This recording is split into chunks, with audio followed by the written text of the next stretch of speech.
안녕하십니까. 황태순 TV의 황태순입니다. 2020년 4월 20일 월요일입니다. 오운데 날이 흐릿합니다. 그 흐릿한 지금 이 날씨보다 더 흐릿한 것은 미래통합당의 내일이라고 할까요? 그래서 권영세 당선인 모셔봤습니다. 안녕하세요. 예, 안녕하십니까. 권영세입니다. 예, 축하드립니다. 예, 고맙습니다. 이번에 그 4선 되신 거죠? 예, 그렇습니다. 예, 그래요. 하여튼 지난 한 8년 동안 공백이 있었습니다. 예. 공백이 있었는데 8년 중에 한 2년이요. 주중대사 예, 하셨고 2년은 주중대사고 1년은 또 대선 예. 치르느라고 예. 그랬고 실제 한 공백 한 5년 정도 된 것 같네요. 예, 그렇습니다. 그런 가운데 이번에 원래 영등포 쪽이었는데 용산으로 옮겨서 예, 사연이 많습니다. 자 이제 뭐 그 깊은 사연은 나중에 또 한번 들어보도록 하고요. 오늘은 이제 보면 4월 15일 총선 끝난 지 닷새밖에 안 지났는데 얼마 안 됐네요. 네, 근데 보면 지금 미래통합당이 몇 가지 문제 때문에 지금 굉장히 허덕 늪에 빠져 있는 것 같습니다. 첫째 하나는 요즘 이제 보수 유튜버들을 중심으로 해서 제기되고 있는 사전 선거 이제 부정 의혹 뭐 이런 것들이 제기되고 있는데 그와 달리 보면 지금 당이 그날 4월 15일 밤 자정 직전에 황교안 대표가 전격적으로 대표직을 사퇴했습니다. 그래서 좀 심하게 이야기하는 사람들은 2014년 4월 16일 날 세월호 침몰할 때 도망친 그 세월호 선장과 다를 게 뭐 있느냐 하고 혹평하는 사람도 있는데 어쨌든 리더십이 공백 상태가 있다 보니까 지금 당이 우왕좌왕하면서 조기 전당대회를 해야 된다. 아니다. 비대위를 갖다가 연말까지 가야 된다. 김종인 전 선거관리위원장이죠. 선거대책위원장을 다시 비대위원장으로 모셔야 된다. 아니다. 안철수를 모셔야 된다. 아니다. 유승민을 모셔야 된다. 그야말로 백가쟁명 백화제방. 한마디로 난장판입니다. 우선 하나하나 여쭤볼게요. 우선 조기 전당대회를 해야 됩니까? 비대위를 길게 끌고 가야 됩니까? 저는 지금 조기 전당대회는 아니라고 봅니다. 네. 이제 선거가 끝난 지 한 5일 지금 땄어요, 한참 된 것 같기도 하고 네네. 또 뭐 금세 같기도 하고 이게 시간 감각이 좀 무뎌졌는데 근데 이제 한 5일밖에 안 된 상황이라서 어느 정도의 혼란은 뭐 예정이 돼 있는 거였습니다만 지금 우선 조기 전당대회 얘기는 저는 아니라고 보는 게 이게 거의 전례가 없는 참패를 당하지 않았습니까? 역대급 참패를 할 수 있겠죠. 그렇죠. 말 그대로 역대급 참패인데 이 상황에서 바로 또 무슨 조기 전당대회를 해가지고 각자가 거의 다 망하다시피 한 정당의 대표가 되겠다고 서로 싸우는 모습을 보이는 거는 저는 국민들에게 이 미래통합당이 마지막 남은 도리조차도 못하는 결과를 가져온다고 생각을 합니다. 그래서 어느 정도 그 당에 대한 정리가 될 때까지는 비대위 체제로 가고 어느 정도 당의 어떤 반성과 체질 개선에 대해서 그 체질 개선이 이루어진 이후에 그 전당대회를 해도 늦지 않다. 오히려 그렇게 해야만 한다. 이렇게 생각을 합니다. 근데 또 혹자는 이런 얘기를 해요. 지금 현재는 뭐 당헌당규상 당 대표가 거리 시에는 원내 대표가 당 대표 권한 대행을 하지 않습니까? 이렇게 제가 말씀드리는 이유는 우리 권영세 의원은 과거에 당에서 사무총장으로 당의 살림을 크게 살아보셨기 때문에 그걸 잘 아실 수 있는 입장에 여쭤보는 겁니다. 근데 그래서 대표가 거리되었을 때는 원내 대표가 물론 지금 뭐 심재철 원내대표가 리더십이 많이 현격하게 떨어져 있습니다만은 어쨌든 뭐 과거 지난 4년 전 같이 원외 원내대표를 뽑더라도 근데 정진석 원내대표가 생겼습니다만은 그렇게 해서 어쨌든 전당대회를 치르는 것이 방식이지 비대위. 이 당은 뭐 말만 되면 뭐 김희옥 비대위다. 또 뭐 인아무개 비대위다. 또 지난번에 김병준 비대위 뭐 9개월 가량 하지 않았습니까? 그게 달라진 게 뭐냐? 그러니까 비대위 그러면 구체적으로 비대위를 한다면 비대위원장은 누가 할 것이냐 하는 그런 문제들을 제기해요. 뭐 여태까지 비대위가 제대로 성공한 예가 그렇게 많이 없다라는 건 저도 인정을 합니다만 그렇게 많이 없었기 때문에 지금 이 참패까지 오지 않았나 이렇게 생각을 하고요. 지금 제가 말씀드렸듯이 조기 전당대회는 그런 면에서 부적절하니까 이번에야말로 비대위를 만들고 좀 제대로 만들고 근데 그 제대로 만드는 것도 중요하지만 더 중요한 거는 우리 당이 누가 비대위원장으로 오든지 간에 그 체제 하에서 무슨 일을 해내느냐가 중요하다고 봅니다. 네. 근데 지금은 뭐 당장 네. 그 당의 어떤 정체성부터 시작해서 네. 모든 거를 거의 뭐 말 그대로 환골탈태하듯이 바꿔내는 게 중요하고 네. 거꾸로 비대위 위에서 제대로 안 하면은 밑에서라도 제대로 요구하는 게 중요하다고 생각을 합니다. 그래서 네. 그 제가 얼마 전에 페이스북에 쓴 것도 네. 여태까지 개혁이라는 게 무슨 비대위가 됐건 네. 혁신특위가 됐건 네. 그 위에 지도부 층에 있는 몇몇과 네. 그다음에 이제 좀 이 당과 정치에 대해서 좀 아는 네. 이론가들 몇몇이 네. 이제 그 당의 개혁과 혁신을 갖다가 이끌어 왔다면은 네.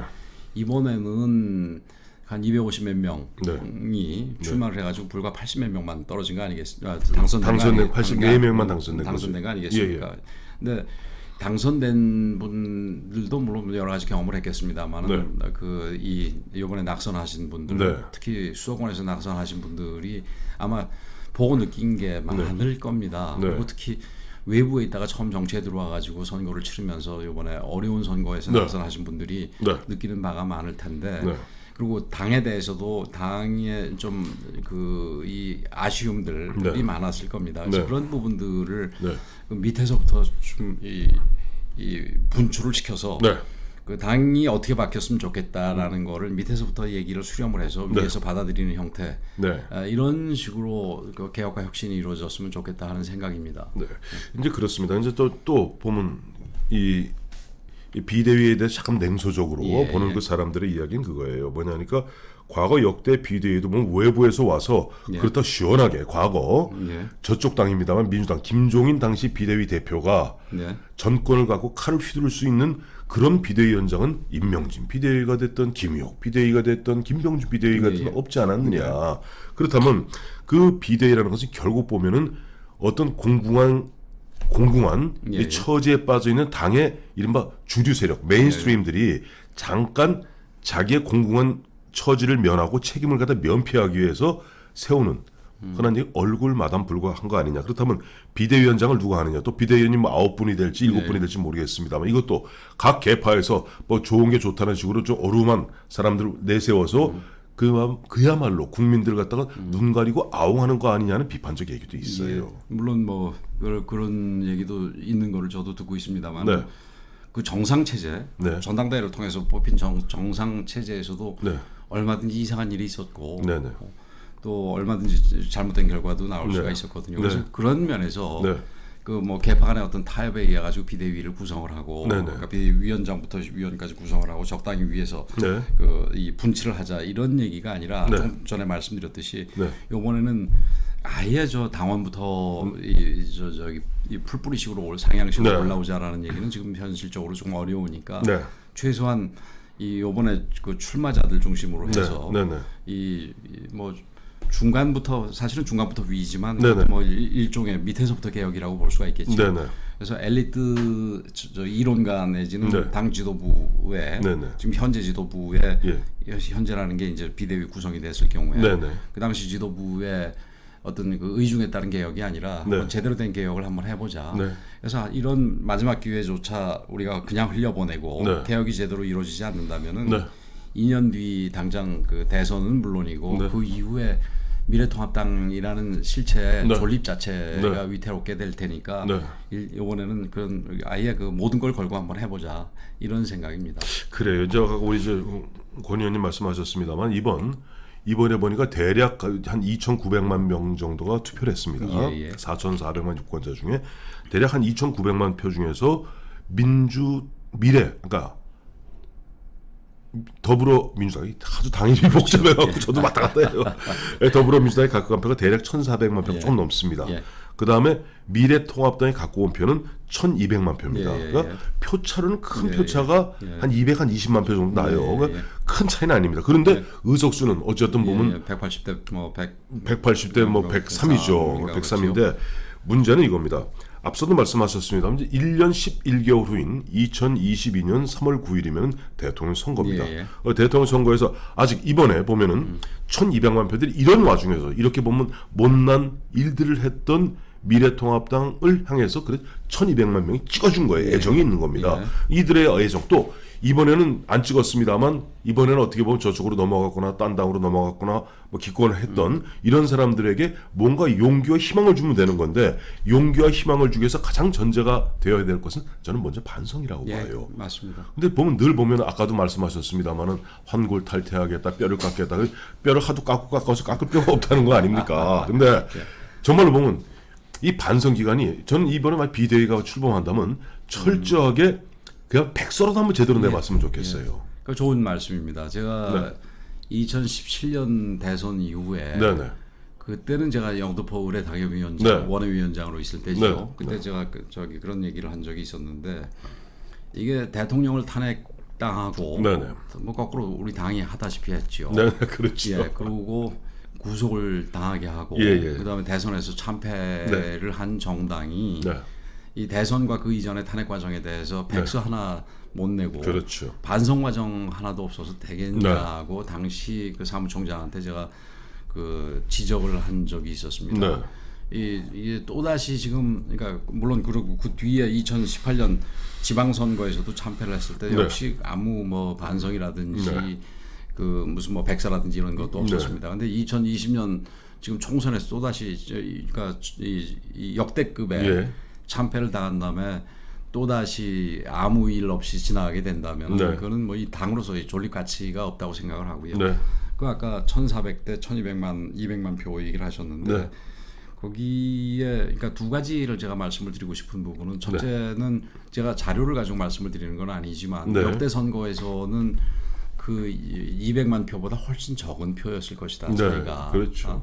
근데 지금은 엄청나게 벌어진 거다 이렇게 말씀을 드리고 싶고 그다음 또 한 가지는 이게 수도권 그러니까 각자 이 자신들의 보루라고 할 수 있는 호남이라든지 영남이라든지 여기는 거의 예외 없이 그 몰표가 나왔었지요. 그리고 요즘에 정적인 양극화가 더 이렇게 심하게 진행되고 있는 상황에서는 그런 쪽에서는 더 이제 각자의 이 입장들이 더 강해졌을 텐데. 문제는 중요한 거는 수도권입니다. 그렇죠. 수도권에서 수도권을 차지하는 사람이 항상 그 이 정권을 차지해 왔는데 수도권에서 그 몇 표가 됐든 참패를 했습니다. 그리고 제가 이렇게 간략하게 보니까 과거 선거에서 수도권에는 한 2-3천 표 미만 차이들이 거의 대부분이었었는데 요즘에는 웬만한 지역은 뭐 거의 10,000표씩 차이가 났습니다. 그렇습니다. 그래서 이런 부분은 굉장히 안 좋은 상황입니다. 그래서 지금 결국 그 1,400만 대 1,200만 정도니까 뭐 200만 표밖에 차이가 안 났다라는데 안주할 게 아니라 수도권에서 그렇게 엄청난 차이가 벌어진 부분에 대해서 이거는 깊이 우리가 이 성찰을 해야 될 부분이다 이렇게 생각을 합니다. 그렇습니다. 이제 보면 흔히 이제 이 선거를 얘기할 때 이런 얘기하지 않습니까? 선거는 뭐 3대 요인으로 구성되어 있다. 이제 보면 이제 구도, 그 다음에 뭐 이슈, 뭐 인물 이게 되는데 저는 이 구도 자체에 대해서 지금 보면 이 미래통합당과 이 우파 쪽에서는 한 가지 각성해야 될 부분이 하나 있습니다. 뭐냐니까 예전에 우리가 2012년 그 당시 보면 총선이 있었고 대선이 있었던 지금부터 어연 8년 전입니다. 그러니까 박근혜 대통령 당선되신 그해 8년 전에 50대 초중반이 지금 60대입니다. 그때 가장 박근혜 후보에게 비판적이었던 40대가 지금 다 50대입니다. 그래서 예전 같으면은 인구 비율이 40대 대 5, 6, 70대 이렇게 봤는데 이즘은 아닙니다. 2, 3, 4, 50대 대 6, 70대 이렇게 이제 보면 어떻게 구도 자체가 절대적으로 보수에게 점점점 불리하게 우파에게 불리하게 돼 있고 또 하나는 이런 얘기를 하더라고요. 이제 많은 기자들도 만나보고 하면은 사전 투표로 말미암아 세대 간의 투표율의 차이가 큰 차이가 없다는 거예요. 예전 같으면은 이제 보면 주로 투표 당일이니까 당일날 날씨 좋으면 젊은 사람들 놀러 나가고 뭐 60대 70대 죽어라 뭐 찍는다 이랬습니다만 사전 투표 그 전 금토일날 그 3일에 걸친 기회가 있다 보니까 30대 40대 투표율도 50대 60대 투표율하고 큰 차이가 없어요. 그러니까 이 정치 지형 선거 지형이 우파에게 절대적으로 불리한데 이런 가운데 앞서 우리 권 총장님, 권 의원님 말씀하신 대로 제대로 된 자기 반성 하나 없이 가다 보면은 또 이제 불과 1년 11개월 남은 대선도 또 당하는 거 아니냐.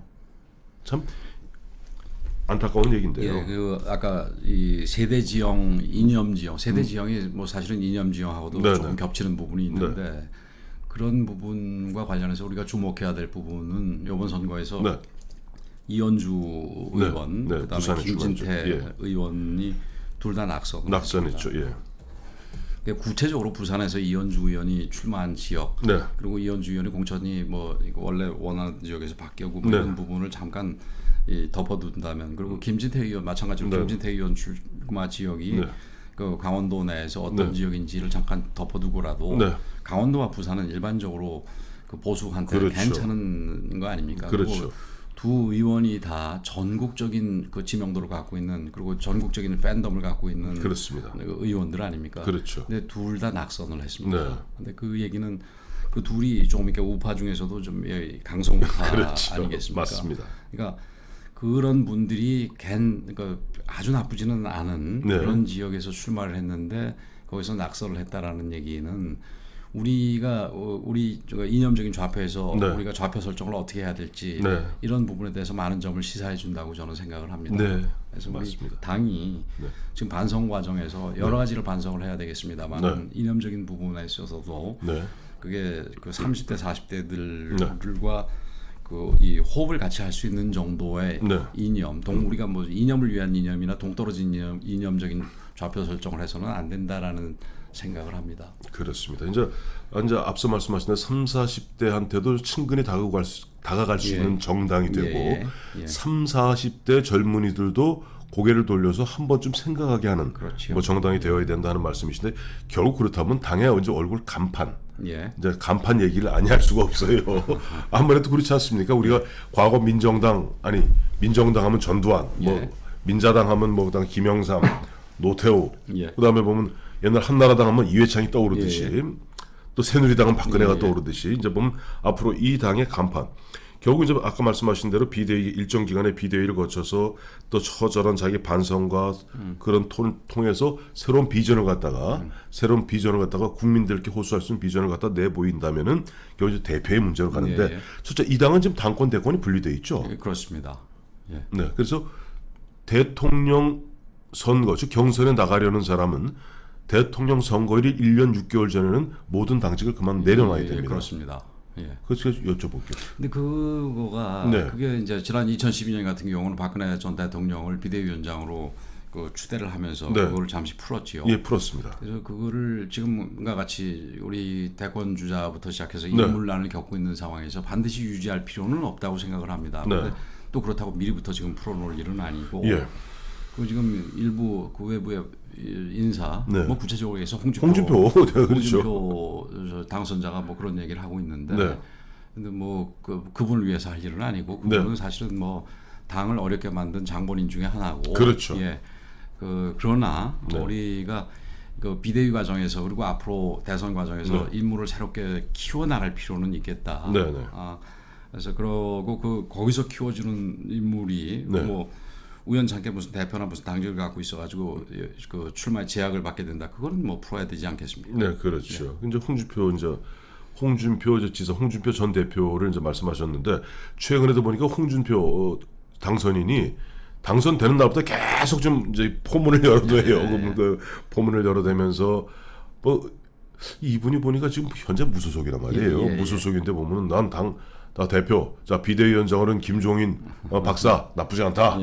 다음에 보면 또 최근에 보면 뭐 당에 나 이번에 하는데 저 수성을에 나와서 도왔던 이인선 미래통합당 후보를 도왔던 사람들 내가 아주 앞으로 예뻐해 줄 거야 라고 그야말로 좀 으름장 놓는데, 이런 것들이 이 가뜩이나 홍준표 대표 하면은 뭐 자기 나름대로 독특한 개성과 어떻게 파괴력은 있으나 확장성이 부족하다 하는 이야기들을 많이 하는데, 이러한 모습들이 가뜩이나 저 국민들로부터 외면받고 있는 미래통합당을 갖다 더 우습게 보이는 것, 더 우습게 보게 만드는 것 같아요. 사실 그분 홍 대표는 뭐 언급을 안 하는 게 제일 좋은데요. 그 무시하는 게 제일 좋은데 어쨌든 그런 모습이 우리 당에 어쨌든 몸을 담았던 사람이고 당에 들어온다 그러니까. 당의 모습을 더 희화화시키고 더 이렇게 천박하게 만드는, 그러니까 품격이 없는 분 아니겠습니까? 그렇죠. 그래서 품격이 없게 만드는 요소가 돼서 참 안타까운데 네. 지금 뭐 입당 문제와 관련해서 뭐 다 저 윤상현 의원이 뭐 제대로 얘기를 했던데 네. 뭐 당분간 입당 안 하겠다는 거 네, 아닙니까? 네, 그렇죠. 이거 옳은 입장이라고 보고요. 당 입장에서도 지금 103석인데 네. 그 네 분 더 해가지고 뭐가 대단한 변화가 있겠습니까? 네. 결정적인 것도 없고 인위적으로 지금 바꾸는 것도 옳지 않다고 보고 네. 홍 대표는 바깥에서 그냥 계속 대선 주자 하셨으면 좋겠습니다. 홍준표 대표는 바깥에서 계속 대선 주자는 게 좋을 것 같다는 말씀인데요. 저도 동감입니다. 사실은. 혼자 하시라고 그러죠. 이거 그리고 참 보면 그런 거 참 보면은 그래도 당 대표를 갖다 두 번이나 지나셨던 분인데 그런 식으로 당에다가 으름장 놓고. 근데 또 혹자들은 안 그래도 어제 저희가 이제 정치 평론하는 친구들께 저녁을 함께 했어요. 저녁 함께 했더니 모든 친구들이 이구동성으로 하는 얘기가 저 홍준표 저 양반이 우적우적 들어오게 되면은 또 거기에 줄을 쓴다는 거예요, 사람들이. 우리 당의 여러 가지 비판적으로 얘기를 듣는 그 이 행태 중에 하나지요. 네, 제가 초기에 모두에 이제 보면은 비대위 말씀하셨고 당의 메인스트림 주류들, 일반 보이지 않는 당권파란 사람들이 적당히 그때마다 얼굴 마담하고 또 뭐 경우에 따라서는 뭐 이정현을 당 대표로 뽑았다가 또 그 당시에 쭉 가서 또 뭐 황교안을 갖다 뽑았다가. 황교안 대표 같은 경우도 사실 뭐 당 정치하겠다는 뭐 의사도 없었던 양반 어이어이해서 후닥닥 당 대표를 만들어냈잖아요. 이 사람들 또 홍준표한테 줄 서갖고 이런 식으로 만들어낼 거라는 얘기예요. 그래서 걱정을 어제 뭐 저희가 뭐 걱정할 바는 아닙니다만은 그러나 소주 한 잔 들어가고 하니까 걱정들을 한 서너 명, 한 네다섯 명이 모였는데 태산같이 하더라고요. 근데 황 대표는 뭐 사실은 검증이 안 된 상태에서 한번 기대해 보자 이런 얘기 생각해서 해볼 수는 있었다고 생각을 합니다. 네.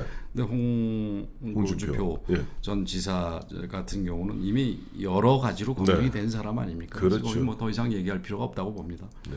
그래요. 왜냐하니까 우리 저 권영세 이 저 당선인은 4선 의원입니다만은 과거에 검사하시다가 잠깐 그 당시 YS 시절에 안기부의 특보로 그때 근무한 그때 특보는 아니고요. 뭐 저기 그 어쨌든 참모 역할을 해서 법률 참모 같은 역할을 했습니다. 그 안기부 이제 법률 참모하셨을 때 옆방에 있던 분이 그 당시 홍준표 검사죠.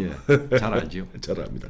그래요. 그러니까 지금 우리 권영세 사무총장을 지나셨고 또 4선이시고 당의 흐름에 대해서 쭉 그동안 참 굉장히 놀라운 용기였어요. 저는 영등포에서 그 용산으로 건너오시는 거 보고. 근데 그 아까 잠깐 그 곡절이 있었다고 말씀을 드렸습니다만은 그게 뭐 제가 사실은 그 자기 정치인이 자기 지역을 쉽게 버리고 딴 데로 가는 게 쉽지 않는 일 아니겠습니까? 그래서 저도 정치를 하면서 영등포 을에서 시작을 해서 영등포 을에서 다른 그 뭐 기회가 주어지지 않는 한 마치리라 생각을 했는데 이제 그 제가 당협위원장을 떠나고 있는 상황에서 당의 요청으로 용산을 오게 됐는데 그 당이 엉망이 되다 보니까 당에서 요청해 놓고 난 다음에 그 뭐 용산 근처에 내려주고 그냥 가버리는 셈이나 마찬가지죠. 그래서 그 헤매다가 결국은 1년 한 2개월을 용산에서 헤매다가 결국은 자리를 잡게 됐습니다. 아이고. 좀 힘들긴 힘들었습니다. 그래서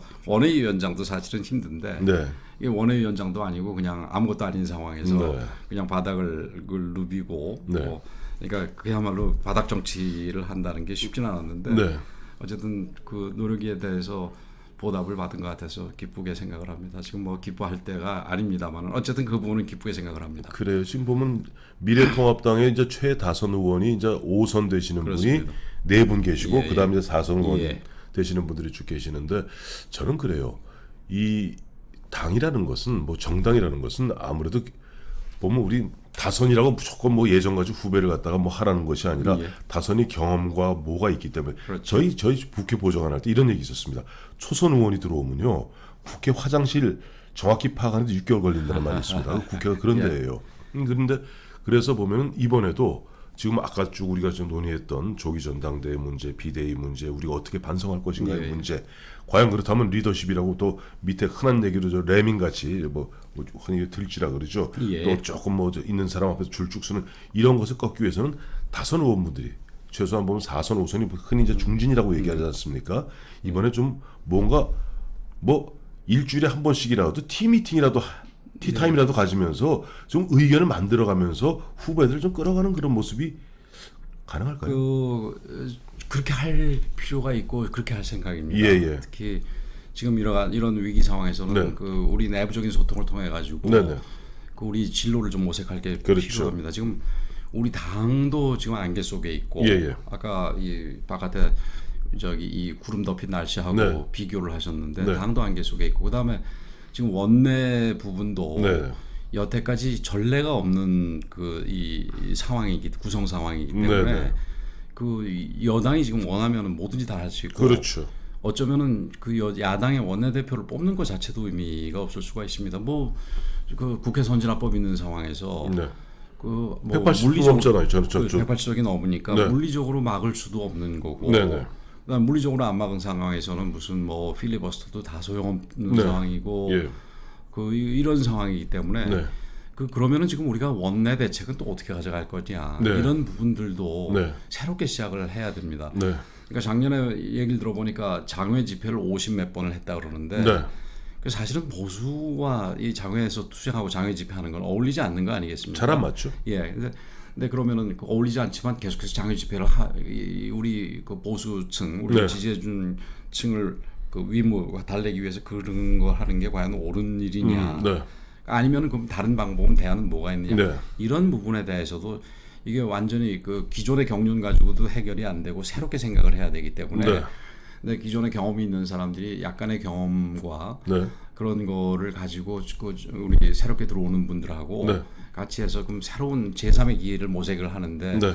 일종의 조장자 역할은 네. 반드시 해야 될 겁니다. 그래요. 그래서 소위 뭐라 그럴까요? 지금 이 오거나이즈하는 거, 네. 이렇게 조직화하고 네. 이분들의 의견을 소통을 중개하는 역할은 굉장히 중요하다고 생각을 합니다. 그래요. 저한 20여 년 전 경험입니다만 그 당시에 이렇게 보니까 이 국회라는 데 그렇더라고요. 정치권, 정당 정치라는 것이 그런 자리 마련해서 밥 한 번 내기가 쉽지 않더라고요. 그렇죠. 그 보면 아무래도 그래도 4선, 5선 하는 예. 5선 의원들이 그래도 경험도 있고 하니까 초재, 또 3선까지도 이렇게 예. 자리를 만들고 자연스럽게 그런 대화 또 보면 또 다선 의원끼리 다선 의원들끼리 그렇죠. 만나서 좀 보면 절차 탕마에서 예. 뭔가 그렇죠. 큰 흐름을 갖다가 가다듬어 가는데 사무총장의 깊은 경륜 또 보면 주중대사도 지나셨고 하셨던 우리 권영세 의원이 그와 같은 역할에 좀 중추적 역할을 해주셨으면 하는 바람입니다.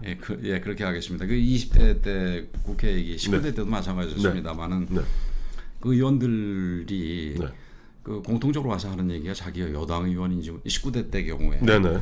그러니까 제가 중국에 있을 때 그 당시는 의원들이 중국에 많이 왔지 않습니까? 그렇죠. 여당 의원인지 뭔지 모르겠다라는 식의 얘기를 하더라고요. 네. 그러니까 의원들 간의 소통에 장이 없었다는 얘기입니다. 그렇죠. 근데 20대 때도 마찬가지였거든요. 근데 그게 어떤 면에서 이런 결과를 가져오는데도 큰 역할을 했다고 봅니다. 그래서 21대 때는 인원도 더 적어지고 그랬으니까 조금 더 이렇게 긴밀하게 만나고 이렇게 수평적으로 이제 중진 의원들 간에도 여러 가지 조정도 하고 그다음에 견해도 서로 나누고 그다음에 또 이게 수직적으로라고 표현하는 게 맞을지 모르겠습니다만 어쨌든 선수 기준으로 이 초선 재선 의원들과 다선 의원 중진들이 좀 같이 이 초재선들의 고민, 그다음에 중진들의 고민을 같이 공유해보고 서로 또 얘기하다 보면 또 좋은 안도 나올 수 있을 거라고 생각을 합니다. 그래서 그런 소통의 장이 매우 필요하다. 물론 이런 야당이기 때문에 후원금도 거의 안 들어올 거라고 생각이 듭니다만 그 설렁탕 한 그릇을 같이 먹더라도 한 그릇 가지고 저기 설렁탕 집에 가서 먹더라도 좀 다양한 이 소통을 좀 할 필요가 있겠다. 그런 생각을 합니다. 그렇습니다. 자, 오늘 권영세 의원 모시고 쭉 보면 조기 전당대회 문제들 여러 가지 현안들 짚어봤습니다만 앞서 모두에 말씀드린 대로 지금 총선 끝나고 닷새 아직 물론 지금 닷새만에 또 충격에서 벗어나면 그것도 이상한 일이겠죠. 그래요. 하여튼 보면 앞으로 5월 31일 날 개원할 때까지 또 수많은 대화들이 있을 것이고 그 사이에 비대위가 될지 또 새로운 원내대표 이런 형성이 되면서 새로운 또 무언가가 형성이 되어갈 텐데 가장 중요한 것은 우리가 지난 일 창피하고 부끄럽다고 외면하지 마시고 그렇죠. 철저하게 직면해야죠. 그것이 바로 전 진정한 용기라고 생각합니다. 그래요. 우리 권 의원님 너무 감사합니다. 고맙습니다.